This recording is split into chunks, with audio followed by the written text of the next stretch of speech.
আমার বাবার আদর পাই আজকে 12টা বছর। 3 দিন যাবত এখন অসহায় মনে হয় না, মনে হয় যে ওরা একটু খোঁজ নিয়েই তারপরে বাসায় ফিরবো। দেওয়া হোক, তাদের সবাইকে মুক্তি দেওয়া হোক। পূর্ব নির্বাচনের মাধ্যমে শেখ হাসিনার সরকার ক্ষমতায় আসলেও সেখানে ছাত্রদের ওপর যেভাবে গুলি চালিয়ে সেই বৈষম্যমূলক ছাত্র আন্দোলনে যেভাবে ছাত্রদের হত্যা করা হয়, যার পরিপ্রেক্ষিতে ছাত্রদের এক দফা দাবিতে শেখ হাসিনার সরকার যেভাবে পতন হয়, এমনকি দেশ ছাড়তে বাধ্য হয় সেই শেখ হাসিনা।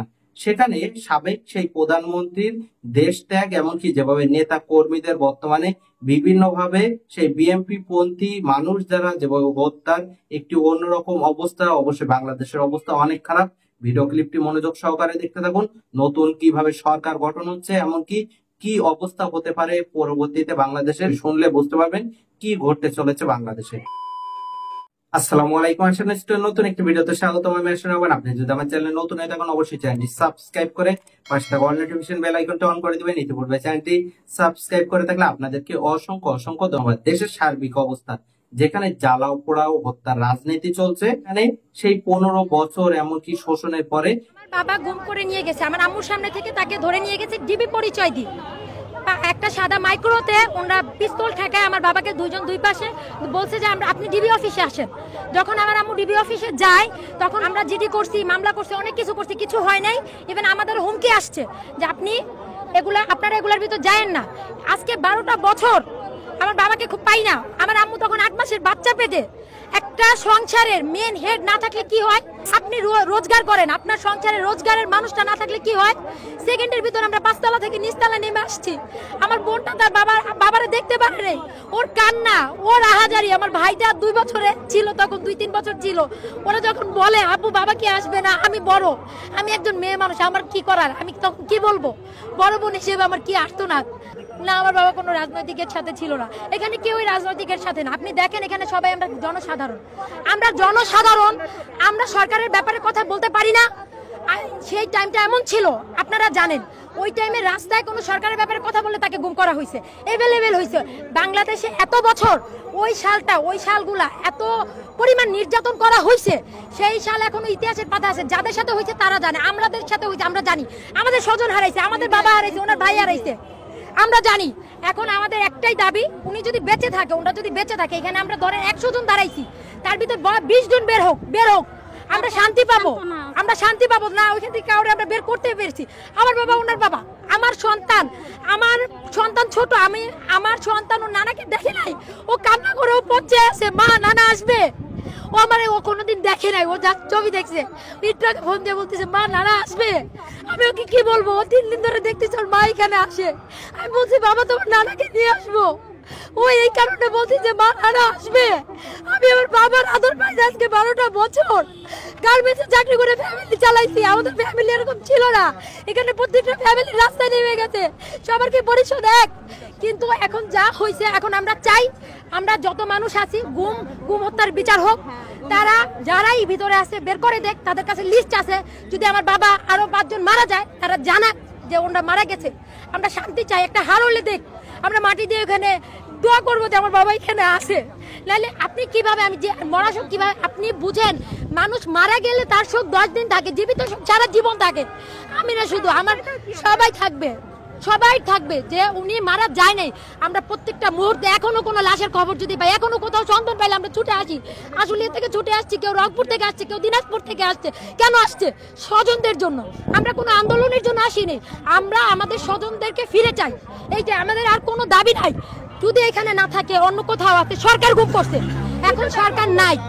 এখন যেহেতু সরকার নাই, সেহেতু আমরা চাই এটা খুলে দেওয়া হোক, আমাদের দেখা। ওইটা কোথায় আছে আমরা জানি না, এটা সরকার নাই। এখন যে সরকার আছে তার দায়িত্ব, আগে সরকার নির্যাতন করে গেছে, তার দায়িত্ব এখন এই মানুষগুলাকে বের করে দেয়া, খুঁজে বের করা। এটা তাদের দায়িত্ব, সামরিক বাহিনীর দায়িত্ব। তারা কাগজ জমা নিতেছে, কিন্তু তারা কোনো কাজ করতেছে না। আমরা আসতেছি আর আমরা যাচ্ছি, এটা কি কোনো নিয়ম?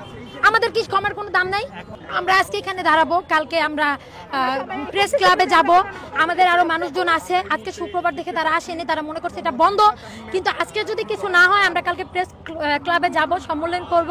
আমরা চেষ্টা করব এটা লাস্ট পর্যন্ত যাই দেখব বের হয় কি না। আমাদের যতদূর সম্ভব পড়াশোনা করি, কিন্তু আয়না ঘর বলে কখনো কোনো কিছু, আমি তো দূরের কথা, কেউ জানে না। যত শিক্ষিত মানুষ কেউ আয়না ঘর সম্পর্কে জানে না। যখনই এই যে শেখ হাসিনা চলে গেল ক্ষমতা থেকে, তখনই সব জানা গেল। আর আস্তে আস্তে সব গুম হওয়া মানুষ ফিরে, কত বড় বড় মানুষ, কত ট্যালেন্টেড মানুষ আয়না ঘরে, কত আর্মি, কত ব্যারিস্টার, সবাইটা দেখতেছে 8 বছর 10 বছর পর, 8 বছর 10 বছর পর ফিরে আসতেছে, 12 বছর পর ফিরে আসতেছে। তাহলে 13 বছর কেন আসবে না? 13 বছর পর আসবে না। এই ইনি যদি আমার বাবা কোনো অপরাধী ছিল না, অপরাধ শত অপরাধী থাকলেও তারা নিয়ে যাবে, তারা আমার বাবাকে শাস্তি দিবে, যাবজ্জীবন দিবে। বাট এরা যেটা কি গুম করে নিয়ে তাদের রিলেটিভসের সাথে কোনো জানা কিছু নাই, কিচ্ছু নেই, তাই ফাঁসিও দিক, আমাদের জানাক, আমাদের লাশ দেখ, আমরা লাশ নিয়ে যাব। আমার বিশ্বাস আমাদের বাবা আছে, ওই আয়না ঘরে আছে, আয়না ঘর খুলে দেওয়া হোক, যতগুলো আয়না ঘর আছে সব খুলে দেওয়া হোক, যারা এখানে দাঁড়ায় আছে সবার স্বজনদেরকে মুক্তি করা হোক। জাস্ট এতটুকু আবেদন নতুন সরকারের কাছে। আমার বড় ভাই হয়, আমার বড় ভাইরে আমার বড় ভাই চোখ বাঁধে নিয়ে আছে, আমার বড় ভাইরে আমি ফেরত চাই। 2011 সালে নিয়ে আসছে আমার বাইরে, 2011 সালে নিয়ে আসছে আমার বাইরে, আমার ভাই ফেরত চাই। যদি ইনি যদি ফেরত আসতে পারে তাহলে আমার ভাইও ফিরে আসবে। 11 বছর পরে ফেরত আইছে। ওনারা সবাই বলতেছে যে আর নাই আয়না ঘরে, আর মানুষ নাই, কিন্তু প্রত্যেকদিন 1-2 করে বড় বড় মানুষ বের হইতেছে। তো আমার বিশ্বাস যে আমাদের মতো সাধারণ মানুষের স্বজনরাও আছে, তো বের করে দিতে হবে। আমার ভাই ধরে নিয়ে গেছে, ঢাকা প্রেস ক্লাবের সামনে থেকে আমার বাইরে নিয়ে গেছে, চোখ বাঁধতে 3 জন আইছে, চোখ বাঁধতে নিয়ে চলে গেছে, সাদা পাইপ প্রাইভেট করে উঠে নিয়ে চলে গেছে আমার বাইরে। আজ যে পর্যন্ত পায় না, 13 বছর। আমার ভাই বিটি যখন 2 বছর বয়স তখন আমার ভাই বিটি নিয়ে গেছে। আজ যে পর্যন্ত আমার বাইরে কোথাও খুঁজে পাচ্ছি না। নতুন সরকারের কাছে আমার আবেদন, আমার ভাই ফেরত চাই। আমরা কোনো বিচার দিচ্ছি না, আমরা কারো কাছে কিছু বলছি না, আমার ভাই শুধু ফেরত চাই। আমার ভাই যদি মাইরে ফেরত দেয়, আমার ভাই লাশ চাই। এটুকু আমার ভাইয়ের, আমার সরকারের কাছে আমার আমাদের কোনো কিছু বিচার করা লাগবে না, এখন শুধু আমরা আমাদের নিজের লোকদের ফিরে পাইতে চাই।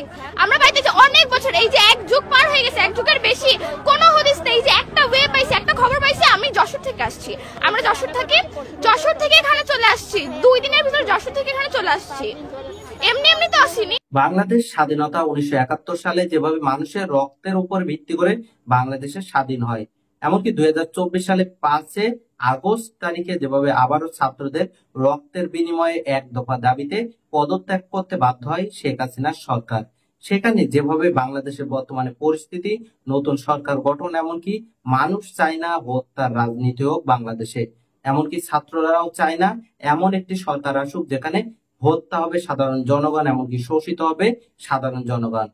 অবশ্যই সকলে চাই স্বাধীন একটি দেশ হোক, অবশ্যই সকলে সেই জন্য যেভাবে সংগ্রাম করেছে, এমনকি রক্ত দিয়েছে, তাদের সংগ্রামের মর্যাদা রক্ষা করা আমাদের একান্ত দায়িত্ব, এমনকি কর্তব্য। ভিডিও ক্লিপটি সম্পর্কে আপনাদের মন্তব্য কমেন্ট বক্সে জানাবেন। সকলে সচেতন থাকবেন। পরবর্তী আপডেট নিউজ পাওয়ার জন্য আমাদের চ্যানেলটি সাবস্ক্রাইব করে রাখবেন। আল্লাহ হাফেজ।